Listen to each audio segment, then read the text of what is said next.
Hey Zishan, do you have headphones? I do. Why are you getting feedback? It'll be a little better with headphones, I think. All right. Okay, let's go ahead and get started. أعوذ بالله من الشيطان الرجيم. بسم الله الرحمن الرحيم. الحمد لله رب العالمين والصلاة والسلام على رسول الله صلى الله عليه وسلم. ربي اشرح لي صدري ويسر لي أمري واحلل عقدة من لساني يفقهوا قولي. Assalamu alaikum, everyone.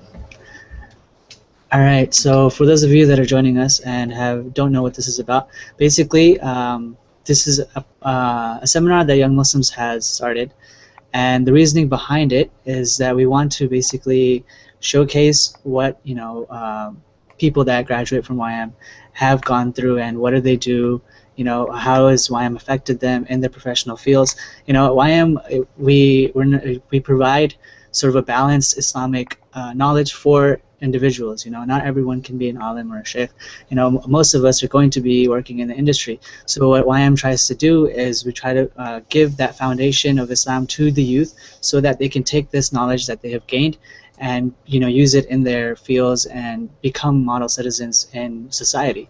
So joining with me today, my name is Abdurrahman, by the way. So joining with me today, we have two brothers, Zishan and Zubair. So giving a little bio, first off, we have Brother Zubair, who graduated from the University of Illinois, Urbana-Champaign, with a degree of computer science. He moved to Silicon Valley after graduating and started working as a software engineer at Electronic Arts. After a couple of years, he switched up to a startup named Delphix, where he's been working there for the past 4 years as a software engineer.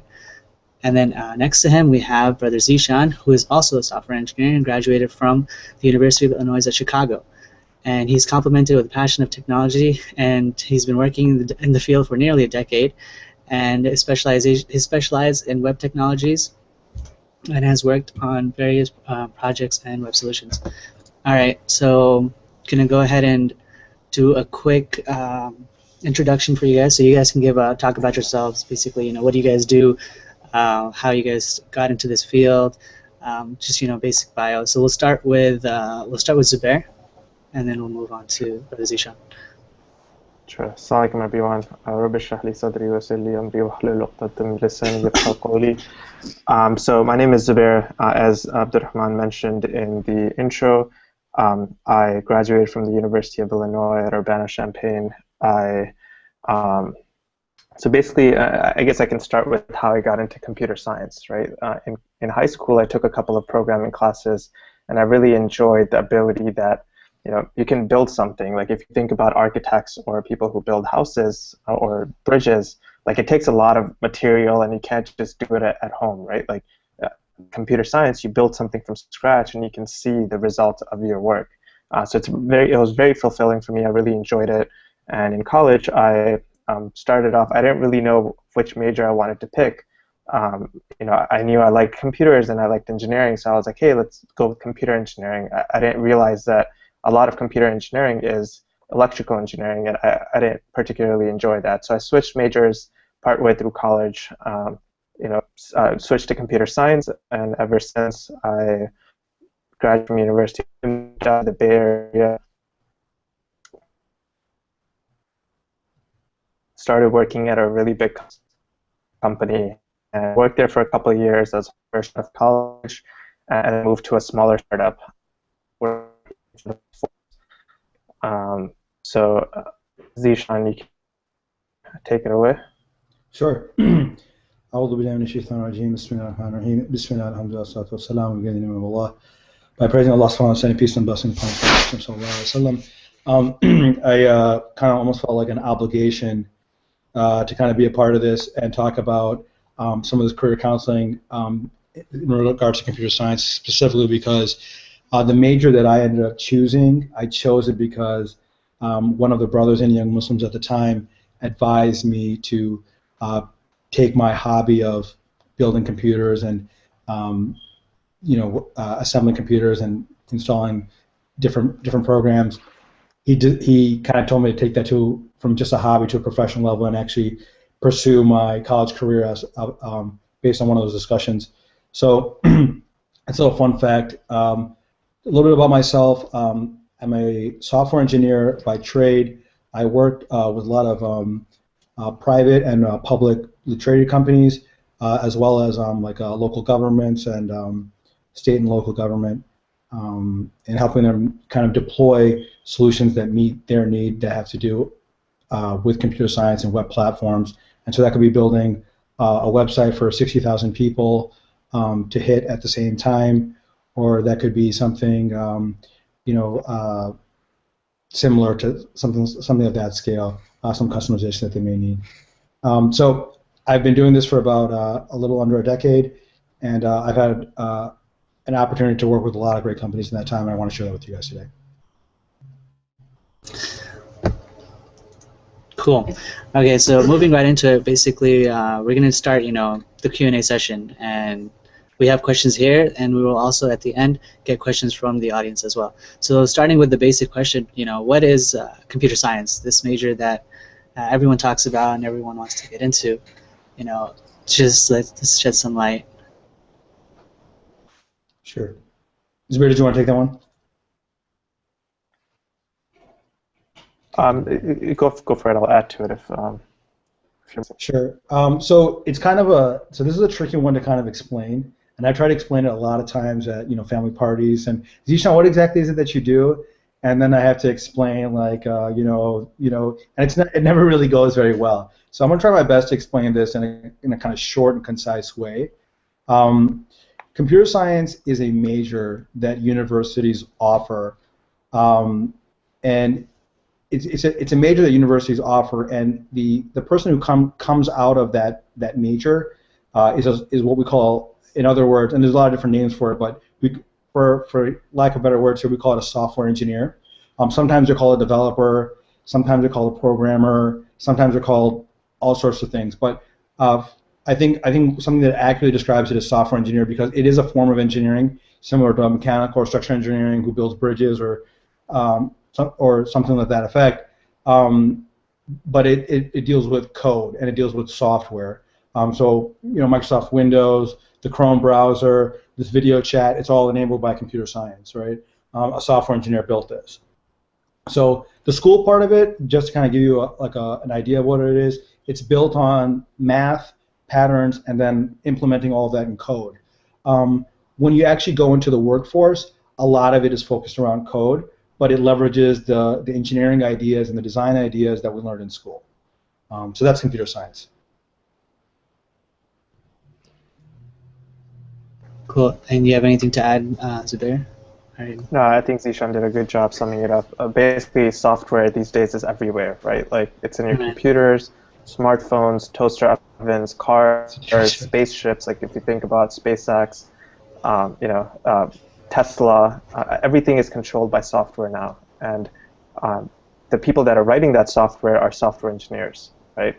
So it's a really amazing field to be in right now, where it's one of the hottest fields, and you could pretty much work in whatever domain you want if you're a good software engineer, right? Like, you can be working on rocket science, you could be working on like spaceship code, if you're working for SpaceX, for example. So it's the building, maintaining, and designing of software. And one thing I just want to echo that Zubair already mentioned is the vast applications of software that he already mentioned. So you can spend your whole life working in one area of software and not touch another area of software, which is equally vast. And that's what we're seeing right now. All right. Okay. So, and on to the next question. Basically, how do I gain experience in this field? What do I need to get into it? How do you get interested? Those sort of questions. Sure. Zubair, did you want to, or? Yeah, sure. I could start off. I mean, it depends on where you are in life, right? Like, if you're in high school, then I think the best path forward for you is to do as well as you can in high school, take a lot of math and science classes, take programming classes if they offer it, and try to get into the best engineering university that you can get into, and get really good grades in that university when you get in there, right? Like, if you're already in school and you have a different major than computer science, you have to weigh whether it's worth it for you to, like, if you're about to graduate in a semester, then maybe it doesn't make sense for you to spend 3 extra years trying to do another major, right? So computer science and programming, you can get that experience by learning.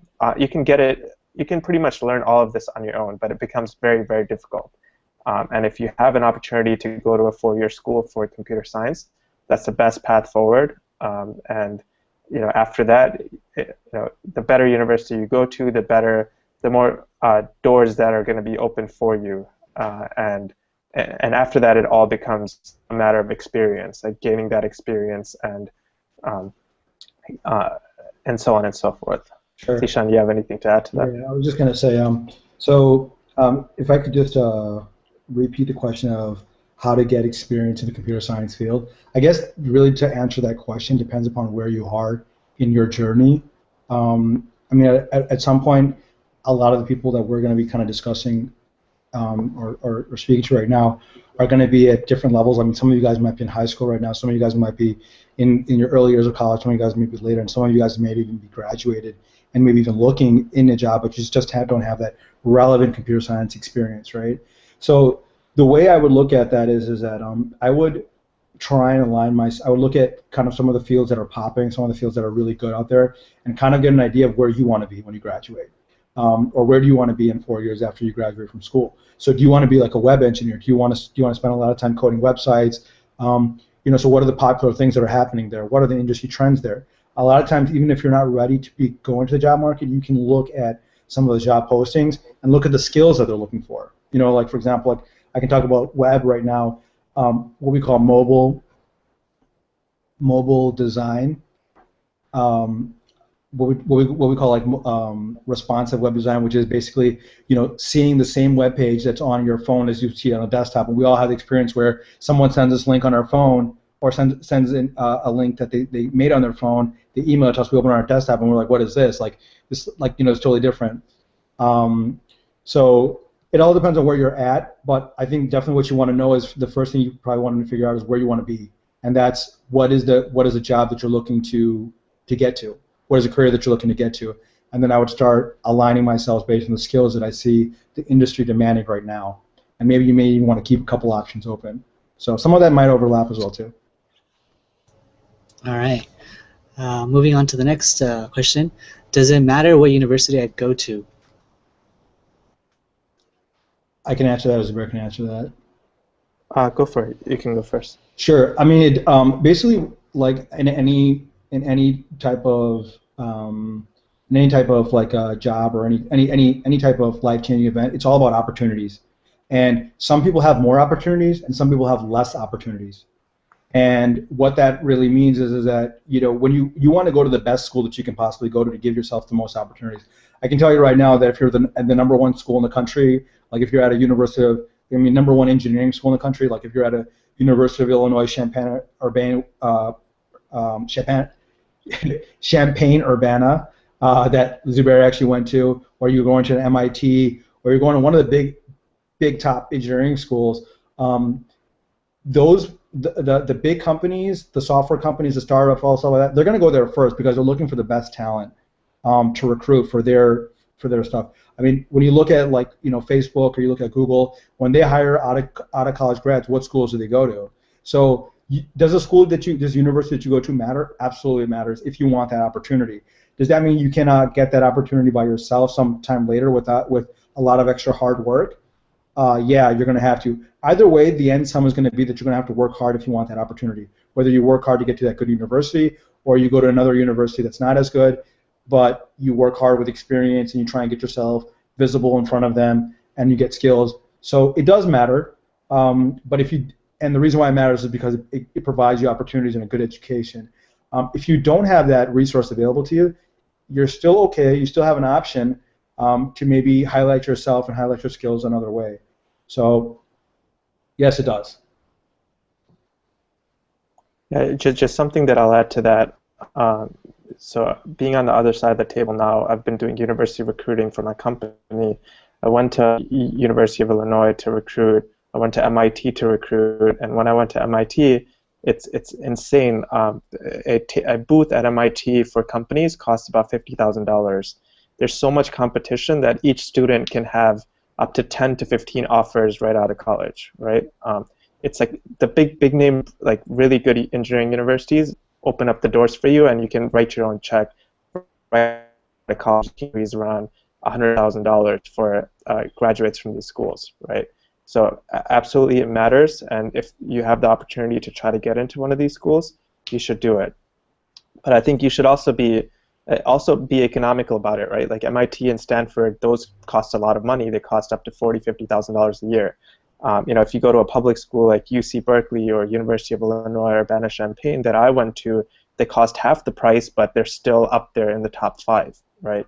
So there's trade-offs there, but try to get into the best possible university that you can afford. And just for those of us who can't get in the top 5, I just want to kind of make this clear as well too, is that a lot of times when I have to hire somebody, what I'm looking for is I'm looking for what they're able to do and their skill set. And usually when they go to one of the top 5 universities, they're able to do a lot, and they're hard workers, and you can see that right away. At the same time, though, I wouldn't necessarily discount somebody if they didn't go to one of the top 5 universities. So if you have an opportunity to go to one of the top 5, I highly recommend that. If you can't go to one of the top 5, there's still hope. So go to the 10, top 20, 30, 40, right? Like top 1,000. Whatever. If you can get into the top 1,000, you're okay. If you don't even go to university in this country, I mean in this world, that's fine with us. If you can write code, that's great. I'm just kidding around. Go ahead. All right, so moving on to the next question. So let's say, I am a computer engineering major, computer software major, and, it's getting tough. It's getting really hard, and I don't know if I should stick with it. Should I change out? Is it worth it type of thing? I have a lot of experience with this one, so if the bear's okay with that, I'm going to go first on this one. I went to a school that, in the engine, so I don't know if any of you guys have also experienced this in university, but there's a lot of students that come in and they want to go the medical route. They take a couple classes and they realize that it's not what they were looking for. They move on to the engineering college, and that's also becomes very difficult. But they don't want to keep moving from place to place, and so they stick with it, and it's really difficult. And I just give you some ideas here. The computer science route is not just about programming. It's not just about taking a bunch of classes where you type on a keyboard and they show. That's not what it is. The amount of math that goes into it is equivalent of a math major, right? The amount of, they're looking for the engineering level of physics. They're looking for the engineering level of all these sciences. And so what's coming here is that it's what's coming here is it gets harder with all these classes, especially when you're taking like calculus 2, when you're taking CS, programming number 2, when you're taking a physics class. All of these classes are very demanding. Some people would deem them weed out classes, and it's hard. Now, what I tell you to do is that if you don't get a 4.0 GPA in these classes, that's definitely what you want.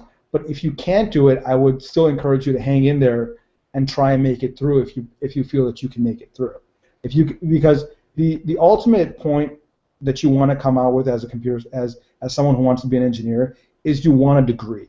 You don't want to be someone who has taken engineering classes but doesn't have a college education, a completed college education. You want to have a completed college education because you can always build on that. You can always get a master's in computer science. You can always go on from there. You can always complement that education. But a lot of times, what I have seen is I've seen people go 2-3 years into their computer science education or in their engineering education, and they drop out because they just can't make it through anymore, and they go someplace else. So what I would say is that completion is very important, and if you can complete it, by squeaking by, then that is better than not completing it at all. And so I would try and go that route. And that's kind of like a very maybe different based upon the actual how difficult it is to get by. So it may be different on a case-by-case basis, but for a general rule of thumb, you always want to try and complete rather than be incomplete. All right. Any other add-ons? Sorry, I didn't mean to. Did you want to add to that? No, I think you summed it up perfectly. Okay. So, let's say I started university. I didn't start out as a computer engineer. I'm like pre-med or some sort of lawyer. I wanted to do politics or something. If I wanted to switch, when do you think it would be too late to Zishan, you were saying something like you should start to finish whatever you do, but let's say you do want to switch. When is it too late? Or should I just is it even worth it to switch if I'm too late, like fourth year in? Or should I just get certifications instead and try to go that route, or try to switch out and see what happens? Yeah, so I'm just going to start this, and I'm going to give it to Zubair because I don't know how the time here. So what I would say is that, like I mentioned, in the interest of completion, you want to complete something, and you can always build on that. So I've seen people who are seniors in college and they want to go and become a computer scientist, or juniors in college, and they're looking at their major and they're looking at the job prospects and the economic prospects, and they're not seeing opportunity in either direction. And so they want to go with something a little bit more in demand. And what I would say about that is that whatever your degree is, if you were to start over at that point in a completely unrelated major, you could be talking about 2, 3, 4 years before you graduate. I mean, there's a lot of engineers that don't graduate in 4 years. Some of them graduate in 5 years. Some of them graduate in 6 years. And it has happened. It does happen more regularly than you would think. And because the prerequisites are very high for the curriculum. So that being said, in that case, you want to finish your degree, whatever it's in, and you can always go back for a 2-year master's in computer science. And you can look at your avenues after you've completed college. But if it's going to be a position where you're not going to finish your original degree and you're going to go on a prolonged, tangent to kind of get the other degree, the computer science degree, and it's going to take 3, 4 years and you may not finish, and that's going to have its own challenges, then you may just want to finish what you started and then move on and complement with a master's in computer science. I had a professor when I was in college.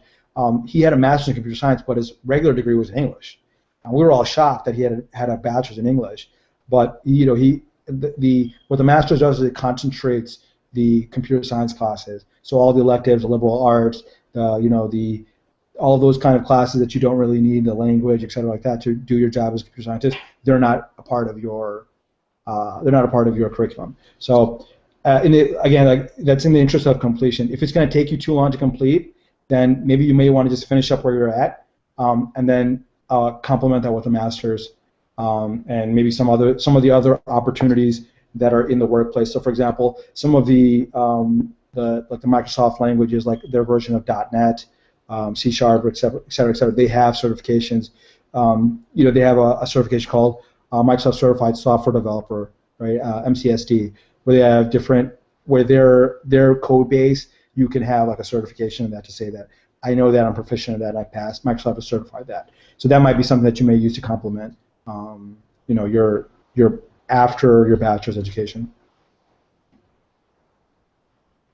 Yeah, I think the only thing I'll add to that is, stepping back, it's also worth thinking about what is the motivation for switching, right? Like, is it that you took a bunch of CS classes and now you are in love with programming, or is it that you heard that software engineers make a lot of money, but you're not really good at math and science, and you're like, oh, maybe I should switch to this major and get a computer science degree, right? Like that's an important thing to consider. If you don't know whether you like programming, this is another question by itself, but if you don't know if you like programming, just start doing it. There's tons and tons of resources online these days that teach someone who has no experience in programming how to program, or at least give a taste of like what it means to program. So try it out, see if you like it, take some classes, and then basically whatever Zishan said, weigh the options. Right. Right. Okay. So moving on to the next question. What kind of experience am I looking for when I get into the major? Also adding on, do I need to wait till university to start programming? And just go from there. I'm actually going to let Zubair take this one, but before I kind of I was reflecting on the last question, and what I just want to kind of give a little bit more introduction is, first of all, I know Zubair from Young Muslims. He's been to Young Muslims Holocaust for a long time. So even though Zubair is in a different place right now, I know him very well. I also know Abdul Rahman very well, even though he's in a very different place right now, geographically speaking. So I know these guys' backgrounds, and I kind of know where they're coming from as well too. And I just want to share some of that with the audience. So Zubair has worked for a large software game developer, and he's also moved on to working for a very well sought after startup. And what I want to kind of just touch on here is that there's different applications of code, and we talked about some of those implementations, like in the car and in the lab, on your phone, and all the good stuff. We talked about that, but there's also different ways to program, right? So a lot of the programming that I do is centered around certain stacks that we call them. Like Microsoft has a stack that they provide. They have their own products that they sell, like SharePoint and Exchange, and they have a whole suite of products that they sell to businesses. And a lot of what I'll do is I'll customize that for the client, or we'll build something based on their code base. And so a lot of the API that we call it is a lot of the code base is something that's kind of delivered by Microsoft, and they can certify you in it, and I would build something on that. And what Zubair kind of offers to his clients and to where he works at is he works in a very startup-friendly kind of area, and they have very proprietary tools. They're building something up from the ground up, so they're actually kind of inverse, like, he's on the other side of it. He's almost kind of like a mini Microsoft, right? His company is building a product that they're going to sell to other people, whereas a lot of the clients that I work with are implementing a piece of software that Microsoft has already made, or another vendor has already made, like Oracle makes products that a lot of businesses consume. There's plenty of people out there selling products. So kind of just to share that with you here a little bit in relation to the last question, is that, sorry, I forgot that last thing distracted me. In relation to this is that there's different angles to look at that. There's different ways to look at what is the level of software that you're, like, coding that you're going to be doing. Zubair's line of work is a big time coding kind of like line of work. Like, he's going to be doing a lot of coding. That's all he's going to be doing is coding. And a lot of what I'm going to be doing is a lot of lighter coding. It's still code, but it's going to be more managed. It's going to be more contained, right? It's going to be single feature kind of thing, whereas Zubair is going to be doing like a lot of features in one shot as part of this big piece of software, whereas what I'm going to be doing is like a piece of functionality or a piece of code that's going to complement something that's already there. So what I'm just kind of trying to touch on here is that there's different employment opportunities, there's different careers that require more coding and less coding, but they require the same skill set to be applied. But it's just some of it is more coding all in, and some of it is more complementary coding. And so it depends on how much you want to do. And a lot of businesses, when they're looking for a solution, and they're looking to hire, and you're not in Silicon Valley, they're going to be looking for like complementary kind of things. If you're in Silicon Valley, you're going to be doing what Zubair does, and you're going to be rolling with some big boys there. So just wanted to mention that. And Abdurrahman, if you don't mind repeating the question before I take that tangent. Sure. So the question is, sorry, what kind of experience should I get? And do I have to wait till university to start learning programs? I can take the latter half of it. I think Zishan summarized it pretty well. There's different types of programming, and programming is so ubiquitous that it's everywhere, right? Like, businesses have a need for programmers. Software companies like Microsoft, Google, Facebook, Dropbox, all these companies have, they make money off of software, so it's critical to their business, right? So even if you can't, as we were saying, like, if you can't get into the top school, or you're not this, you don't get a great GPA, there's still opportunities for you if you enjoy doing this and if you want to continue doing this, right? Like, you can still learn the skill set, and programming is, as we said, it's everywhere. So you can still get programming jobs. It's just that, like, what type of programming do you want to be doing ultimately? And to answer the second part of the question, you definitely shouldn't wait till college to program, especially these days. Like, if you were asking me like 15 years ago, where there were no resources other than like going to the library and picking up a 1,000-page book on C++, I'd still tell you to pick up that book on C++, but it's even easier now. Like, it's like you can go to codeacademy.com and like start off from scratch, like printing something on the screen. So it's become a lot easier to learn how to program, or at least get a taste for what programming means. So you should definitely not wait till college and get as much programming experience as you can in high school. Yeah. Kind of. Go ahead. Sorry. No, I mean, what I was going to say is a lot of times, like, I mean, this is kind of something that we really didn't realize at the time, is that, you know, a lot of you guys may have like summer jobs or like, you know, things that provide employment. There's no reason why you can't learn a skill right now that's needed in the workplace and do that on a freelance basis. You know, even if you're working for a nonprofit or you're helping out, you know, and it's not monetary, your compensation, but you are helping on your bettering your skill set. You know, there's a lot of people that need resources, and they could use your you know, your desire to learn more about it, and you can also learn from the actual business cases and needs that they have. So just to add to some of the tools out there, there's also a site called Pluralsight, and there's something that I used a long time ago called CBT Nuggets, although they're a lot more pricier. And there's been a consolidation in that field, so there's Train Signal, there's a bunch of them in there that provide little nuggets and video training. And once you kind of even go that route, you kind of realize, wow, like this is such a personal, informative way to like learn, that this might be this might you know, kind of reach a lot of other areas of education as well, besides not just computer science. So. Before moving on to the next question, I just wanted to kind of elaborate on, you guys are saying, you know, it depends on what programming you guys want to do. So, I mean, there's, based on that, you know, there's different types of degrees you can get to. There's, you know, the computer science degree, there's this computer information degree, there's, you know, computer engineering degree. So what are what's the difference between these degrees, and, you know, how do they differ? Sure. Zubir, do you want to touch this, or do you want me to do this? I'll go for it. Sure. So the first thing is that, like, so you mentioned computer science and you mentioned computer engineering, right? Those two degrees are, so I'll just take one step back. Within every university, they break up the degrees into certain colleges. And so the two that I just mentioned, computer engineering and computer science, they fall underneath the engineering college. And what that means is that the engineering college is focused on engineering and building stuff, and they're teaching you how to build stuff.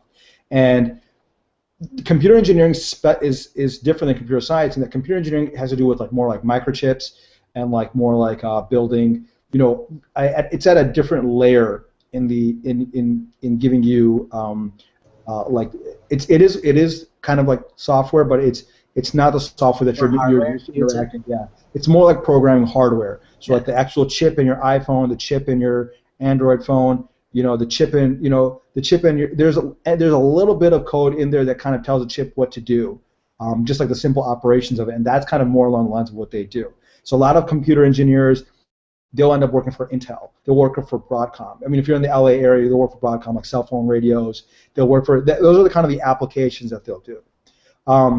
Computer science is a little different in that computer science is a little different in that in that you're building. Computer engineering, as Zishan said, it's like hardware development, right? Like you build the computer chips. Computer science, there's a lot of computer theory, right? Like there's a lot of math, a lot of computer theory. There's a lot of programming classes. I think you know, the other degrees that you said were MIS or like some business technical degrees, where you know, if you think that, you know, as we mentioned, there's different types, different levels of programming and software engineering. So if you aren't as good in math and science, or if you don't think you can do well in a computer science degree, you can get an MIS degree, which is still technical, but it'll require you to learn programming on your own, and it'll be harder to get a job at a software company such as, you know, Google, Facebook, Microsoft, Amazon. But you know, as we mentioned, like businesses are looking for programmers, and if that's like, if you're not in like a tech hub like the Silicon Valley, Boston, Chicago, New York, you know, Austin, then you know, there's still programming jobs, and you can still get it using an MIS degree. Right, and so the MIS, just to kind of elaborate a little bit, the MIS degree kind of falls into the business college, and the business college, they don't, a lot of time the business itself, they don't really understand what it takes to develop what they're looking for. You know, they're looking for something, and they don't even know exactly what it's going to look like at the end. Sometimes they need someone to kind of help them visualize. A lot of times, like when we build a website, we build what's called like a wireframe, which is just an image of the actual website. It's not even the actual website itself. It's like a picture of it. So they can get an idea of like, well, yeah, that's kind of what we want, but we wanted the content a little bit here, we want it over there, we were looking for something like this, we were looking for so they're not really sometimes sure what that is. And so someone in the MIS field, ideally, what their idea is that there's someone who can kind of understand the technical requirements that are involved, and then they can also kind of understand, kind of almost be an intermediary between the business and between engineers. A lot of times when engineers talk, we talk almost what sounds like a different language to normal people. You know, like when we talk about rebooting a computer, turning it off and turning it on, we'll call it bouncing a box. A box is a server. Bouncing is when you bring something down and you bring it back up. So instead of saying turn on and off the server, we say bounce the box. So a lot of times, like business people don't know what that is. They're like, what do you talk, bounce what? So they're not familiar with our lingo. They're not familiar with what we're doing. They're not familiar with any of it. So someone in the business college is kind of more of an intermediary. Now, that said, I do recommend if someone wants to go into engineering and wants to go into computer science and they are in an MIS degree and that's what they're graduating with, that's okay too. There's still an opportunity for you to become a computer scientist. There's still an opportunity for you to program, but you need to complement. You know, you have to understand that you're starting out a little bit lower than some of these people who have a degree in computer science, and you need to build yourself up and you need to kind of complement yourself with those skill sets, and you can definitely do it. And it's good to say, hey, I graduated, I have a college degree. My degree is technical, but it wasn't as technical as I wanted to be, so I supplemented that on my own with the resources, and that speaks volumes about you as a person, that you have initiative and that you're self-taught, or that you went to a third-party institute and you kind of brought yourself to where you wanted to be, and that's great. So that's just a little bit of a differentiation between the majors. If there's any more questions about that, we can bring it up later in the Q&A. Yeah, I mean, I think I'm just going to interject here what Zishan said about communication and business, and ultimately, like, no matter what type of, I mean, if you're an employee at a company, they're paying you because they get value out of you being there. You have to know about the business. You have to be able to communicate. So I think a question is, like, what should you focus on to get a great software engineering job, right? You absolutely, if you can, grade school, excellent grades, internships if you can, but the skill set that you might not think about is, like, you need to be able to type quickly, so take typing classes if you don't already know how to type. Communication skills are absolutely important, like written and verbal skills, and take English classes, take public speaking classes. If you can't communicate, you're not going to be a good software engineer, even if you're technically, you know everything that there is to know. Because a lot of what we do is we don't just write code for the computer. That's a given. You have to be meticulous. You have to be able to, talk to a computer. But other than that, the people are the ones who are going to be maintaining your code. If you write code that's not easily understood, they're going to throw it away and they're going to rewrite it, and you're going to be out of a job sooner or later, right? I like the positivity here.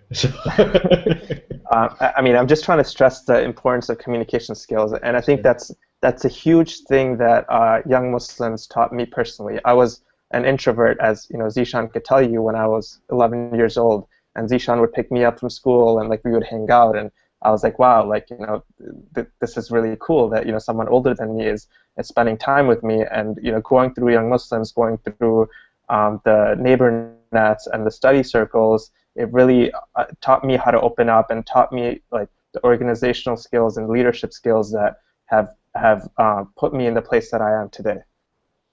Yeah, I mean, just to complement that, I mean, like, Abdul Rahman was in one of my study circles, and I think just to kind of touch on this is that we really emphasize, we want to see well-rounded Muslims. We want to see Muslims that are, we want to.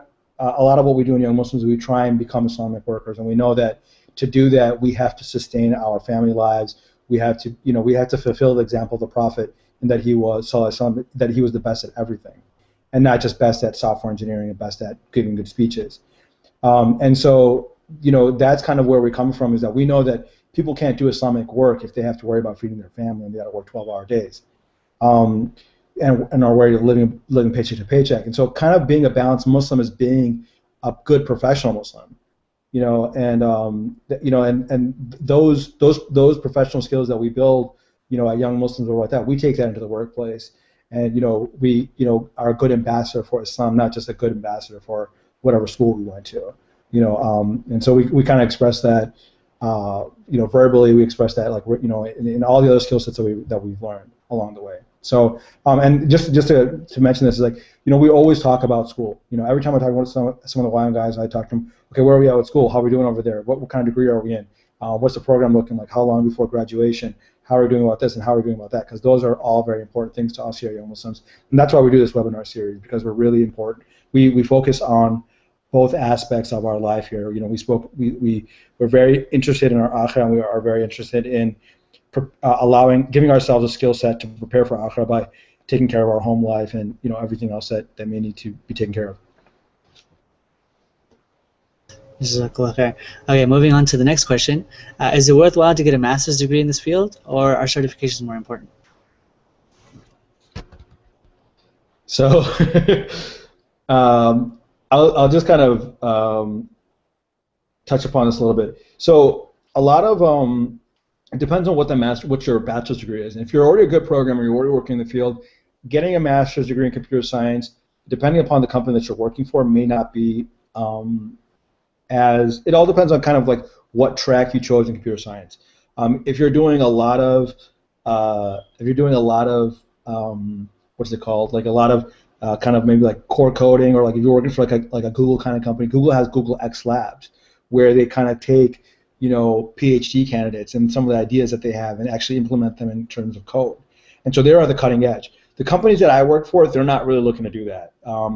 They're looking for the skill sets that I'm bringing them to the table, and trying to give them an idea of where they want to go and what can be done with what they have and where they want what other avenues can they reach.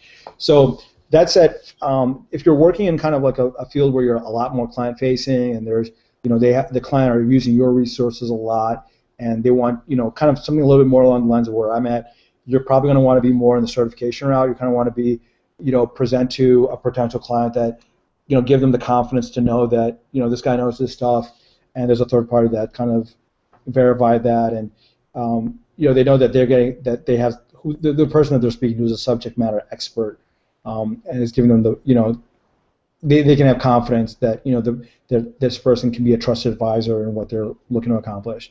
On the other end, if you really and those people are few and far between that kind of work at Google Labs and X projects at Google, but there are people out there that kind of take that computation to a higher level, and so there is a niche for it, but it is that I feel it's more of a niche, and maybe Zubair can lend his experiences because they may be different than mine.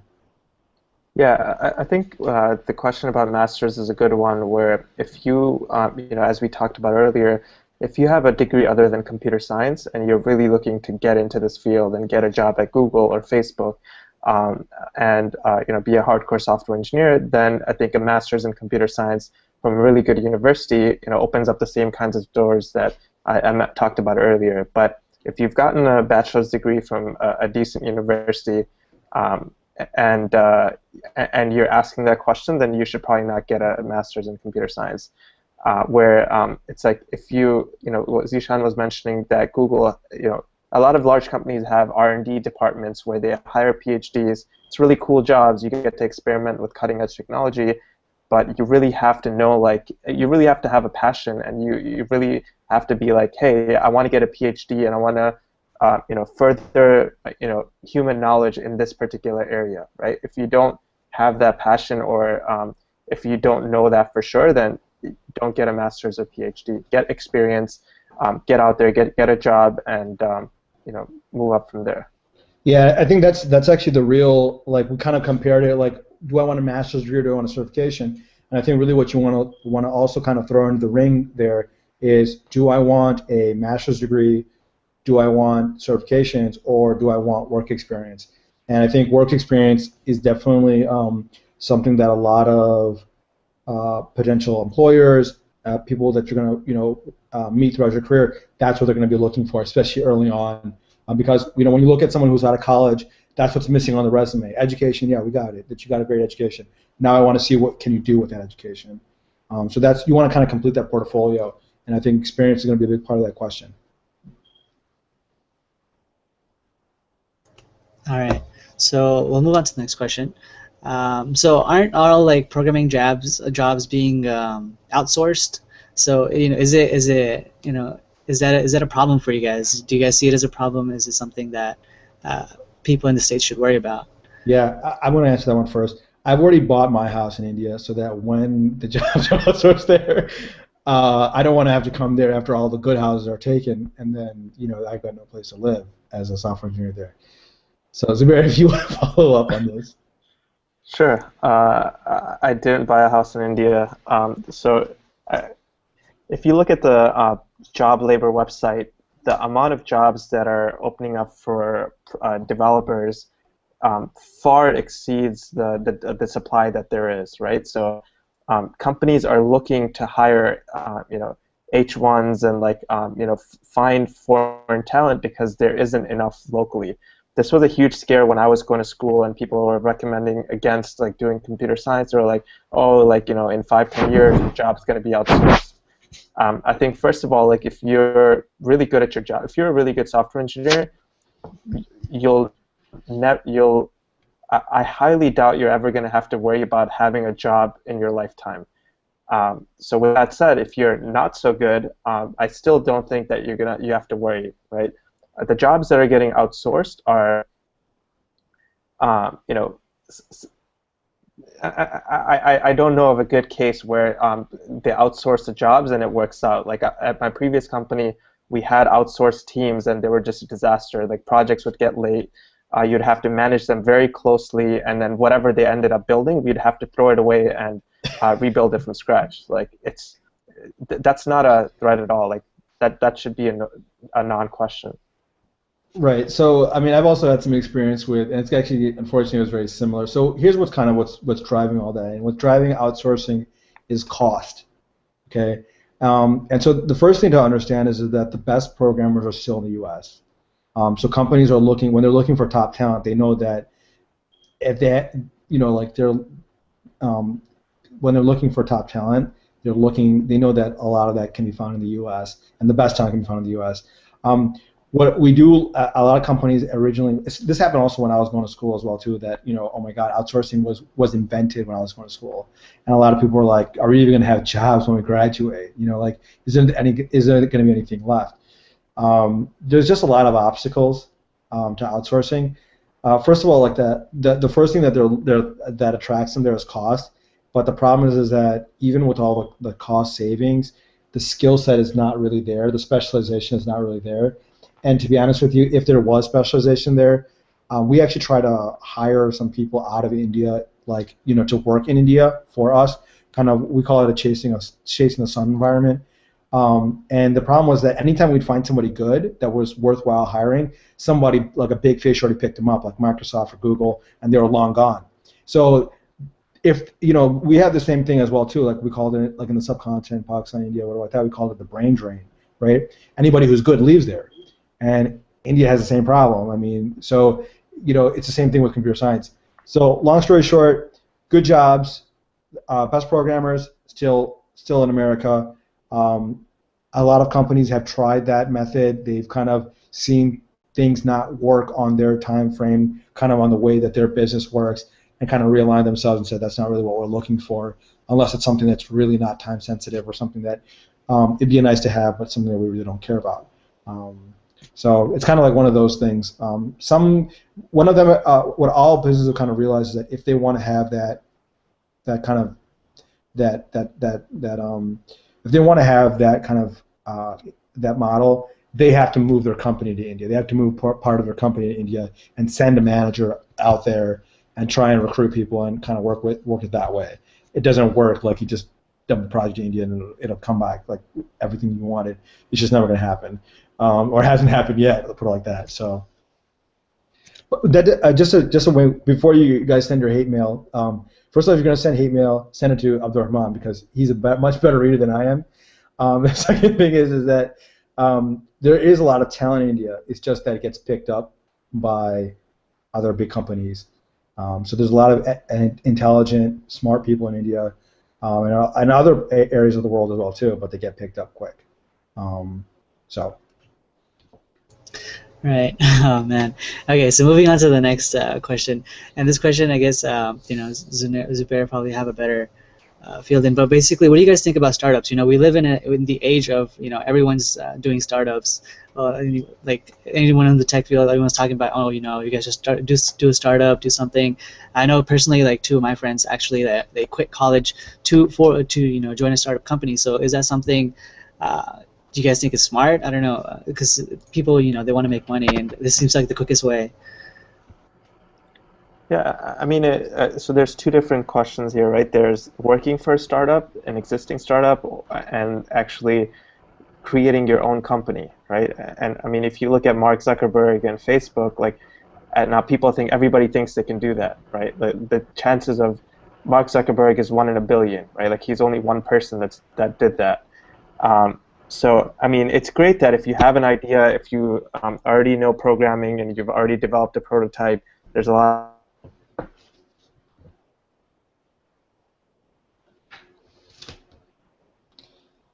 Did we lose him? I'm not sure if we lost him. I think it's a little bit of a glitch. Okay, this glitch right here is not a software engineering problem. This is a problem of Yeah, network engineers. So I just want to let everyone know this is not, software engineers are not the people who are responsible for this glitch. It's network engineers. And I don't have a problem throwing them under the bus if it means that I can make computer scientists look a lot better right now. So, is that what you were saying? Okay, so we lost him. So, yes. Sorry, I think my network's a little choppy. What was the last thing that you heard, Zishan? We were talking about basically there's two different questions. Working for a startup, and then Yeah, basically, don't quit school to think that you're going to become a millionaire by starting your own company. And if you're considering working for a startup versus a big company right out of college, that's a good question. I think there's pros and cons, and it's a good question to just generically answer. I'm going to post so people can send me questions, and we can talk more privately after the webinar. sure. And I mean, just to play like the advocate for the other side, right? So, Bill Gates, right? He dropped out of college and he started his own software company, right? Steve Jobs dropped out of college. He also started his software company. Mark Zuckerberg dropped out of college, also started his own software company. But all of those guys had good roommates or somebody that could rely on, right? We all know that Steve Jobs wouldn't be anywhere without Steve Wozniak. That's his little left jab at Apple fans right now. I do agree with Zubair though that you probably want to finish your education, and you want to make sure that the thing is that there's always a time and place for education, and once that time passes, that's it. There's always going to be a time to create a startup. There's always going to be a time to do all that stuff, but there's not going to always be a time for education. That's one. The second thing I would also just say is that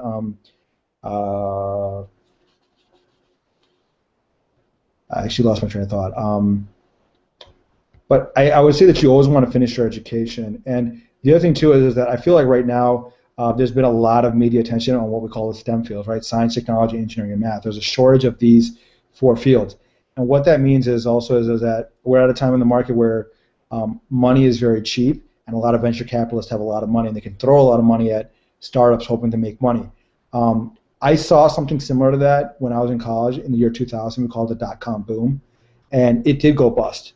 And I may be, overjudging or like that, but there will be a time where, engineering in general sometimes it kind of gets a little bit stronger, the market gets stronger, and sometimes it gets a little bit weaker.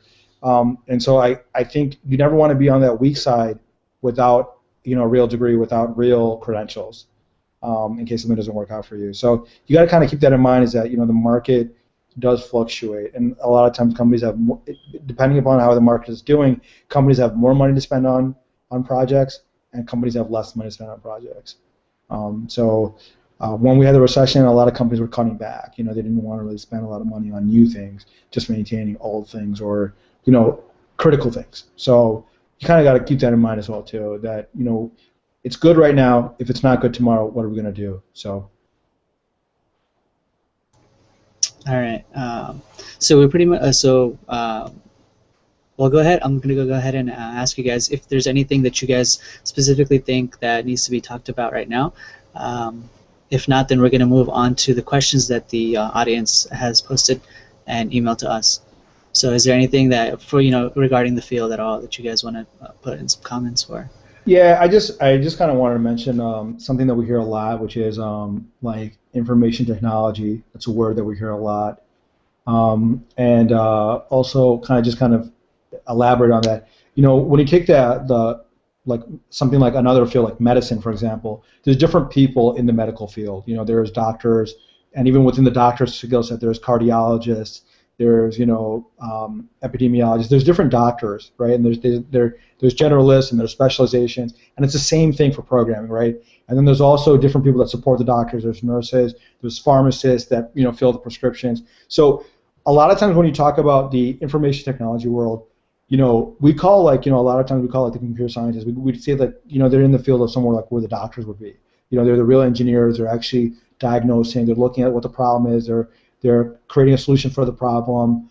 And it may not be a problem, but it may be a market need. I need a piece of software that does this. We don't have that. Let's do that. So a lot of that, there's different. You kind of look at as an engineer as as kind of like the doctor in that field. And there's also a lot of different roles that support that. And so you can be anywhere in that field. You know what I mean? But what this webinar is about is kind of about that one particular area. And so a good computer scientist, you want to kind of focus on specialization. Once you become a doctor, a lot of the benefits of being a doctor are in the specializations of being a doctor. So it's the same thing for our line of work as well too. You want to specialize. You want to kind of understand what are the things that are in demand and kind of market yourself towards that.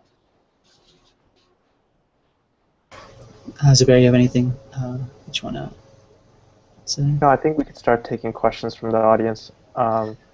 I see some questions on the YouTube page. If you want me to kind of group them together and answer them quickly, I can do that, or Abdurrahman, if you want to ask them, either way it's fine. Sure. If there's any questions that you guys feel need to be answered, go for it.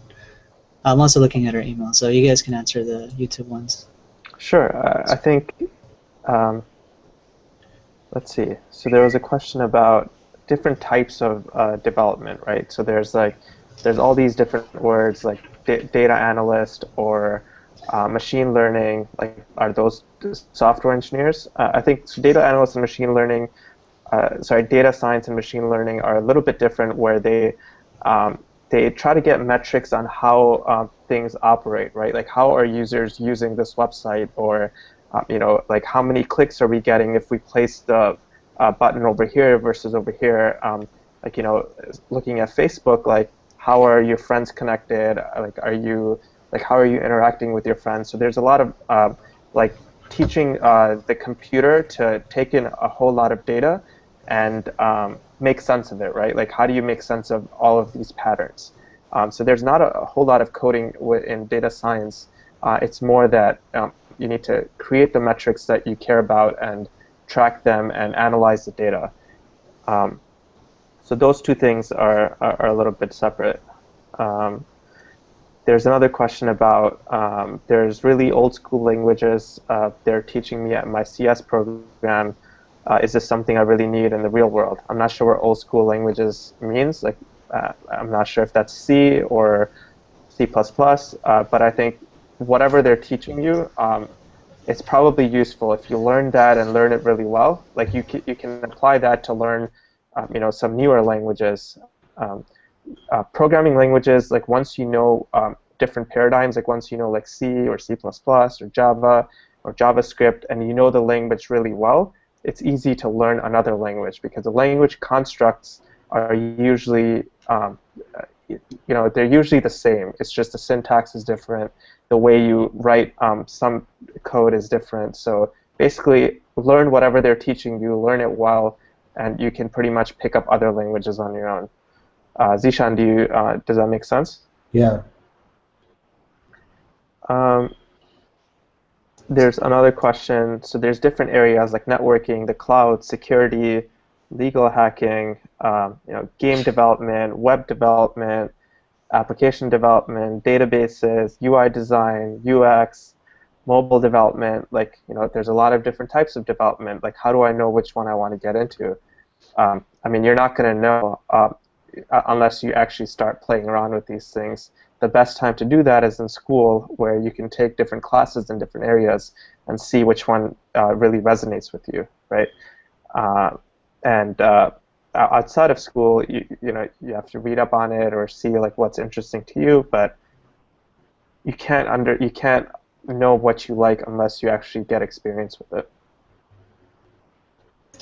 Okay, I have a question here. Someone emailed. This is specifically for Zubair. The question is, what did you do in high school that made you stand out for the computer science field and get recognized for, your university that you went to? Can you repeat the first half of the question? I didn't. What did you do in high school that made you stand out, basically? I mean, you went to YM. That really helped. It really did. I mean, I think I tried to get good grades in high school. I was a pretty studious kid, so I would take like honors classes. Like I tried to get into the hardest possible classes. Took a lot of AP advanced placement classes, and get as good of grades as I could. And I also took programming classes in high school. In my sophomore year, I took Visual Basic, which you program by putting pieces together and seeing it on the screen. Junior year, I took another structured programming class, which was taught in Java. Then senior year, I took AP Computer Science, which is a college-level computer science class. So basically, just try to challenge yourself, like really use this opportunity to get good grades, to be involved, program on the side. Also in the summers, I would learn stuff. I wouldn't let this. Summertime is the best time to get ahead or to catch up, depending on where you are, right? You can really learn new skills. You can get ahead in your classes. Get good grades. Study for the ACT and SAT. Get good scores on those, and that was pretty much it. I didn't have the best ACT score in the world or the best GPA. It was just a combination of things. So I got a couple questions here that I saw in the comments of the YouTube comments here that I can go ahead and answer, or we can kind of discuss. I mean, I can announce a question, and me and Zubair can take turns answering it. So the first question is this question is from Naim Rahman, and it's how is software engineering different from HTML5, CSS3, and then it also mentions object-oriented programming.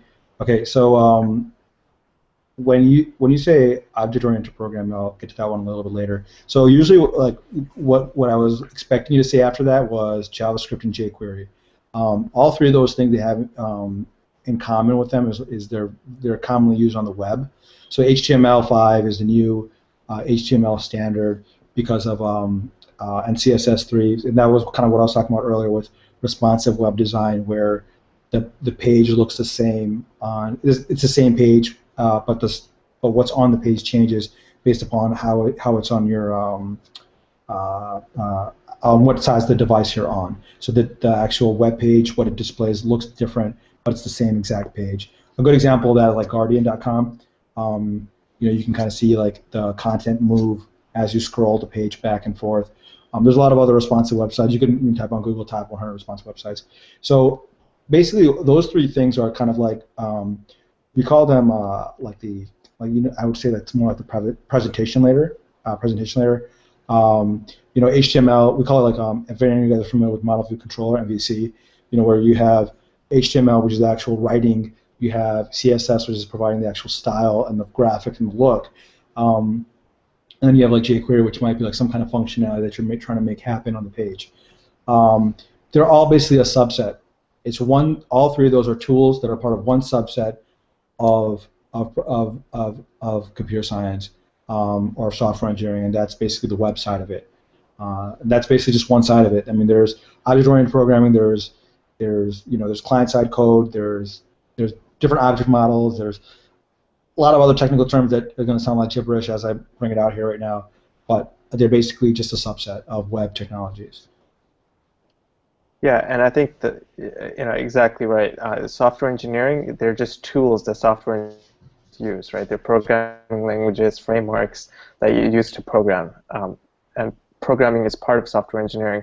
there's also designing what you're going to program, right? Like you have a clean sheet of paper, and you're like, we want to build this. How do you build it, right? So you have to come up with a design, then you have to, actually write the code for it, then you have to write tests for it, then you have to maintain it. That's all that's the field of software engineering. It's the construction, maintenance, and the design of software. Yeah. So I have another question here. This is how much of the skills you used at work did you learn from school, and how much was it self-taught? So what I would definitely say is that that's a really good question. And what I would say is that the primary skill that you learn from school is how to program, the logic, the thought process, all the good stuff. What you have to do when you get down to the to your workplace is you have to specialize that. You have to focus that on the actual task at hand. So a lot of it that we learn, a lot of what we know, we learned in the field, and that's why it does create some opportunities for people who may not have a very strict engineering background and who have a 4.0 GPA from one of the top 5 schools. That's why it does create opportunities, because there is a lot to be learned in the field itself, and that creates opportunities for people to get involved. Yeah, and I think the biggest thing that school teaches you, especially if you go through a rigorous program, is how to learn, right? Like that's the biggest thing that you learn, is like how do you actually learn these things? And once you get out in the workplace, you're going to be dealing with different technologies that you learn in school, right? You're going to have that foundation, you're going to have that work ethic that you got from going through such a rigorous training in school. So I think definitely the stuff that I learned in computer science, like the data structures, algorithms, they're a foundation of software engineering, they're a foundation of programming. So when I'm building stuff, like I have to get those things right. It's not that, hey, let me look it up in the book to see if this makes sense. It's that I have that in my toolbox, and the thing that I'm writing reflects it. So it depends on the school also. Some schools are more hands-on. They're going to teach you how to program. They're going to teach you different languages. Some schools have more theory, where you're going to learn about computer science theory. It's going to seem more abstract. But yeah, I would say the biggest thing that you get is like how do you actually learn, and that work ethic. All right, so we have to end pretty soon. But one last question before we wrap things up: what are the pros and cons of this field? So I can give some of them here, and then Zubair can maybe compliment or kind of add in. So I would say some of the a lot of the software engineering. I mean, everything is dependent upon the company that you work for, the management of that company, the culture of that company. Well, in general about the field is that, like, for example, computer science, it's not like a doctor where you have to meet the patient to treat the patient, right? I mean, you can do it remotely. You can do it anywhere in the world, for that matter. I mean, you can do it on vacation. You know what I mean? You can do it anywhere. If you're an that's one of the benefits is that it can be done remote. It doesn't necessarily mean that your workplace will allow that, but it can be done remotely. The other thing is that if you're an expert in what you know relevant things. There's good job security and good job outlooks for you. The salary compensation is reasonable. The demand has been, so far has been good. That could change, but it has been good so far. So those are some of the pros that I can think of. It's got a good work-life balance, and it can be flexible in terms of where you need to be with doing your work. You have any pros, Zubair? Yeah, I mean, I think you touched on the major points. Having the flexibility, especially if you're working for a software company, I realize it's a little different in Silicon Valley, where you can come to work at 11 or 12 and leave whenever you want. So having the flexibility of work and life, and for me personally, it's the satisfaction I get out of it. Like the work that I do, I don't see it as like just a job, right? Like I enjoy it so much that it's that, wow, like someone's paying me a whole lot of money to learn all this stuff and to build this stuff that I really enjoy doing, right? So like I wake up in the morning and I'm not like, oh God, I have to go to work. It's that, it's just part of the day, like it's part of the enjoyment. So that's why I think if you can, if you have that, and to be honest with you, I did not have that in college. Like I didn't love programming in college. I enjoyed it in high school. Like I went through some tough classes in college where it was like abstract theory, and I was like, how is this relevant? Like, what am I ever going to do with this? I tried to work around, like I tried to not work as hard in my algorithms classes, which turns out is one of the most important classes, and my operating systems class.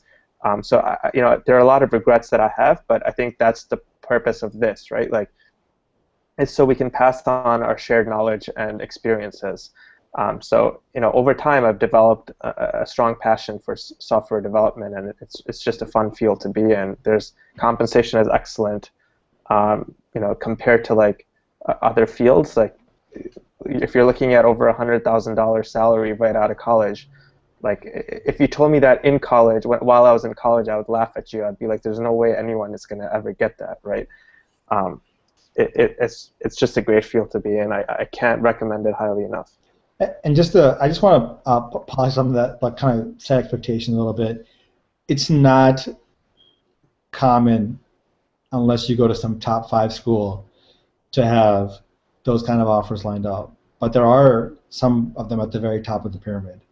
But realistically, I know like some of you guys are going to be like, you listen to this webinar and not really know how much that is, and then go apply for a job and be like, dude, this is garbage. You're not going to believe what they're offering me. What they're offering you is fair.